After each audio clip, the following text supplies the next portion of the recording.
नमस्ते। आज हम लोग ना साइंस के एक बहुत ही मजेदार टॉपिक को समझने वाले हैं। वो है घूमने वाली चीजों का राज। अरे भाई, पंखे से लेकर हमारी अपनी धरती तक सब कुछ तो घूम ही रहा है। तो चलिए आज पता लगाते हैं कि ये जो घूमने वाली दुनिया है, आखिर ये काम कैसे करती है। अच्छा, ये लड्डू तो सबने घुमाया ही होगा, है ना? पर कभी सोचा है कि ये आखिर इतनी देर तक गोल गोल गोल कैसे घूमता रहता है? तो चलिए आज मिलकर इसी सवाल का जवाब ढूंढते हैं और यकीन मानिए इसमें बहुत मजा आने वाला है। तो देखो, इस पूरी घूमने वाली दुनिया को समझने के लिए ना हम स्टेप बाय स्टेप आगे बढ़ेंगे। सबसे पहले तो देखेंगे कि हमारे आसपास क्या-क्या घूमता है। फिर ये समझेंगे कि भाई सीधा चलना और गोल घूमना ये अलग कैसे हैं। और हाँ, उस स्पेशल फोर्स के बारे में भी जानेंगे जो चीजों को घुमाती है। और भी बहुत कुछ है। तो शुरू करें इस मजेदार सफर को। चलो, तो सबसे पहले कदम से शुरू करते हैं। जरा 1 मिनट के लिए ना अपने आसपास देखो, नजर दौड़ाओ। क्या कोई चीज घूम रही है? हम्म हो सकता है आपके सिर के ठीक ऊपर पंखा घूम रहा हो। सोचो सोचो, और क्या क्या घूमता है? हाँ बिल्कुल, जैसे छत का पंखा जो हमें ठंडी ठंडी हवा देता है, वो गोल गोल घूमता है।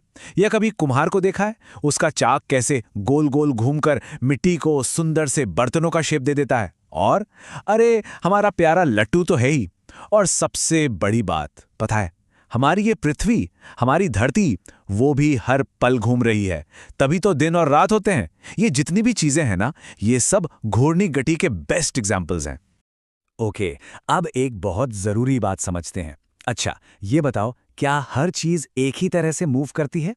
नहीं ना, कुछ चीजें तो सीधी चलती हैं और कुछ अपनी ही जगह पर गोल गोल घूमती रहती हैं। तो चलो आज इन दोनों के बीच का फर्क समझते हैं। तो देखो, मोशन या गति दो तरह की होती है। पहली है स्थानांतरण गति। अरे, इसका सीधा सा मतलब है स्ट्रेट लाइन में चलना।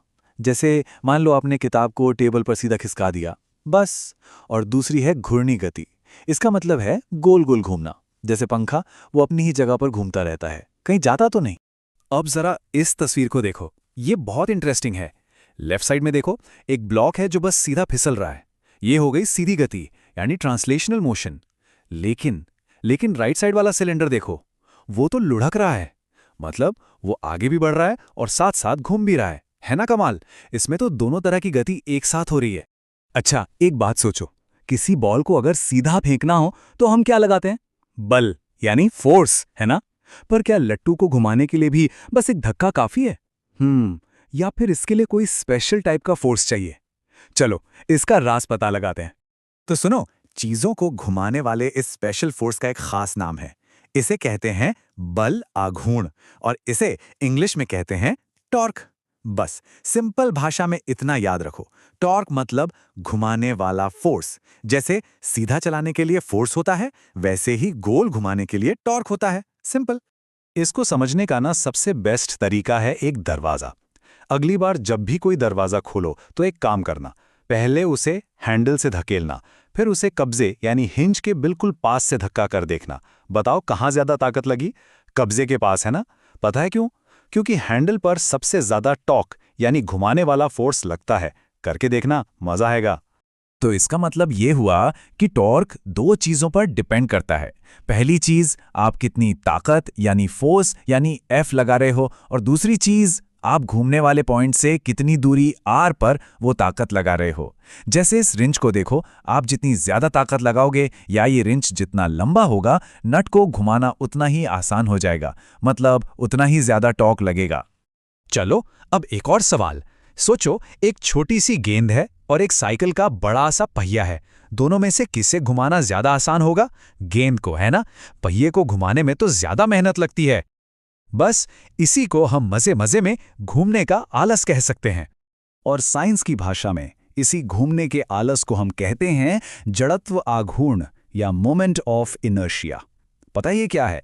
ये बिल्कुल वैसा ही है जैसा सीधी लाइन में चलने के लिए मास यानी द्रव्यमान होता है। जैसे ज्यादा भारी चीज को धकेलना मुश्किल होता है, बिल्कुल वैसे ही ज्यादा जड़त्व आघूर्ण वाली चीज को घुमाना मुश्किल होता है। ये तस्वीर देखो, ये तो बिल्कुल जादू जैसा लगता है। देखो, जब ये लड़की घूमने वाली कुर्सी पर बैठकर अपने हाथ फैला लेती है तो वो धीरे धीरे घूमती है। लेकिन जैसे ही वो अपने हाथों को अपने शरीर के पास लाती है, वो अचानक से तेजी से घूमने लगती है। उश! ऐसा इसलिए होता है क्योंकि हाथ फैलाने पर उसका घूमने का आलस यानी जड़त्व अघूर्ण बढ़ जाता है और हाथ सिकोड़ने पर वही आलस कम हो जाता है ना कमाल की बात। तो एक सिंपल सी बात याद रखो, मास या वजन घूमने वाले सेंटर से जितना दूर फैला होगा, घूमने का आलस उतना ज्यादा होगा और घूमना उतना ही मुश्किल, और वजन जितना पास होगा, घूमने का आलस उतना ही कम और घूमना उतना ही तेज और आसान। बस। तो देखो, अभी तक हमने सीधी गति और घूमने वाली गति दोनों के बारे में अलग अलग समझा, पर सबसे मजे की बात पता है क्या है? ये दोनों ना बहुत मिलते जुलते हैं, बिल्कुल जैसे दो पक्के दोस्तों। चलो दिखाता हूं कैसे। जरा इस टेबल को देखो, सीधी गति में हम दूरी नापते हैं तो घूमने वाली गति में हम एंगल नापते हैं। सीधी गति में होती है स्पीड तो घूमने वाली गति में होती है एंगुलर स्पीड। सीधी गति में होता है मास तो घूमने वाली गति में क्या होता है? हाँ, हमारा वही दोस्त जड़त्व अघूर्ण। और आखिर में सीधी गति में होता है फोर्स तो घूमने वाली गति में होता है टॉर्क। देखा, सब कुछ कितना मिलता जुलता है ना? इंटरेस्टिंग। वाह भाई, बहुत बढ़िया। आप सबने बहुत ध्यान से सब कुछ सीखा। तो चलो फटाफट 1 मिनट में रिवाइज करते हैं कि आज हमने कौन कौन सी जरूरी बातें सीखी। तो आज की 4 सबसे जरूरी बातें बिल्कुल दिमाग में बिठा लो। पहली बात, मोशन 2 तरह का है, सीधा वाला और गोल घूमने वाला। दूसरी बात, घुमाने वाले स्पेशल फोर्स को हम कहते हैं टॉर्क। तीसरी बात, घूमने के आलस का साइंटिफिक नाम है जड़त्व अघूर्ण। और चौथी और सबसे मजेदार बात, घूमने के नियम भी सीधे चलने वाले नियमों के जुड़वा भाई जैसे हैं, बस नाम थोड़े अलग अलग हैं। तो अब आपकी बारी। आज के बाद जब भी घर में, स्कूल में या बाहर पार्क में हो तो ध्यान से देखना और सोचना कि आपको और कौन कौन सी चीजें गोल गोल घूमती हुई दिख रही हैं।